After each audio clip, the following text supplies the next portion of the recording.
My dance can be considered safe dance practice because it incorporates the SMART dance principles. These include stretch, strength, stamina, maintenance, alignment, RISA and training. When I begin my dance, I am aware of these principles, plus the benefits of a warm-up and cool down will enable me to perform to the best of my ability.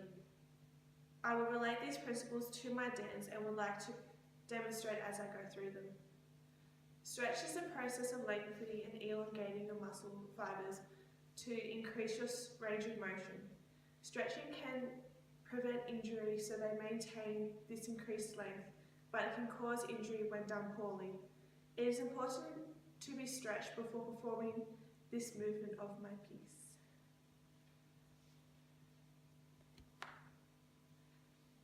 This is because I have used three main muscle groups, the hamstrings, quadriceps, and gluteal muscles.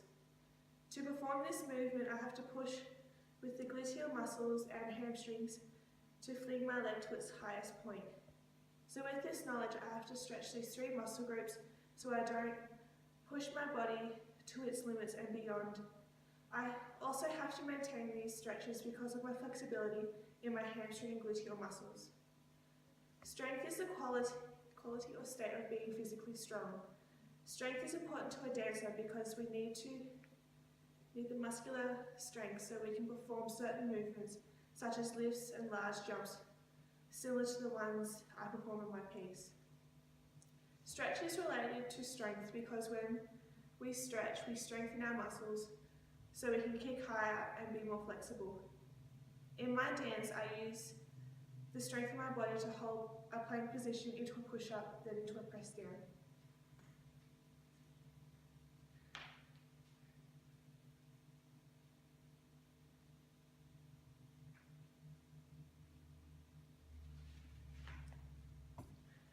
In this movement, there are various upper body muscles that work together to do a push-up.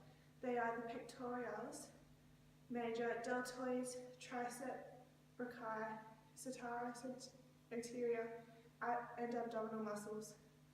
Stamina is also important for a dancer. It is the ability to sustain prolonged physical or mental effort, and I require good stamina to sustain enough energy to perform without the risk of injury or fatigue. I can increase my stamina by increasing my muscular and cardiovascular systems. I will increase these by exercising more often and not just going to a dance class. A way I could do this is by going to the gym or going for a run every afternoon. We need stamina because as a dancer, we dance for long periods of time. For example, for the past 6 months I have been training and rehearsing for a 7-show season. Having such a large season means that we need the physical and the mental strength to keep going and not crash during performance.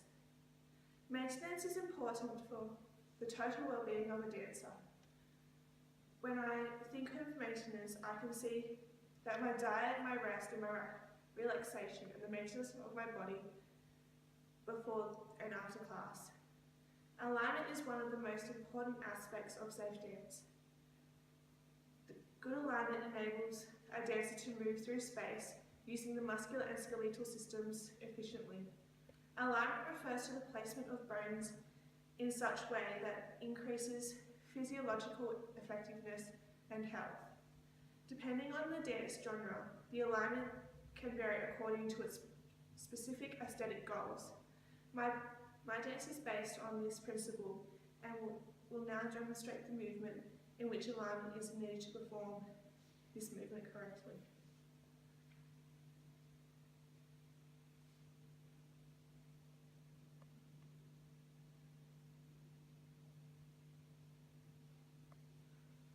As you can see, I've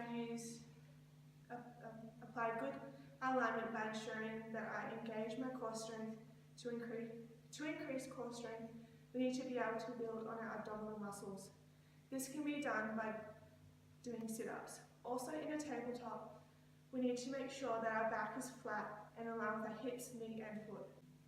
Another example of alignment is when I do the arabesque before my jumping sequence.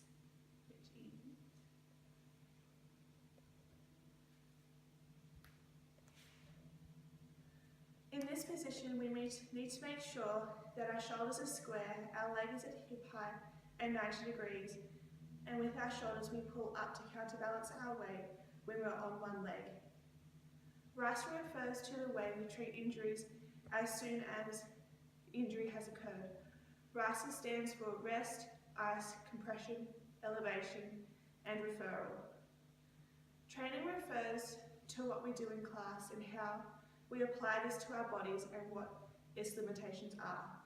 I apply this principle by always warming up before class using dynamic stretches, then after class in the cool down using static stretches to increase my flexibility. Today I spent 5 to 10 minutes generally warming up my body by doing an exercise that I've learned from an experienced choreographer that involves shaking my body vigorously and doing small jumps. Then I become more specific in my warming up by stretching the hamstrings, gluteals, quadriceps, deltoids, and abdominal muscles and my ankles. I finally went through my dance and performed it to the best of my ability, as my warm-up should cater for the style of dance I am performing. After this, I then went into a cool down and re-stretched my hamstrings, gluteals, and quadriceps. In my piece that I had performed in term 1, I had to compromise some movement for my knee and ankle injuries. In this assessment part, I had to research how my injuries would heal, and now I'm able to perform all my movement. But during my performance week at Cure 2, I had injured my shoulder through a lift into a cartwheel. So I made sure that in my dance, there is no movement that can cause any injury to my shoulder, and make sure that it will heal properly. I believe that my dance is considered to be safe dance practice, as I am aware of the principles of safe dance and I have applied them to my movement in my performance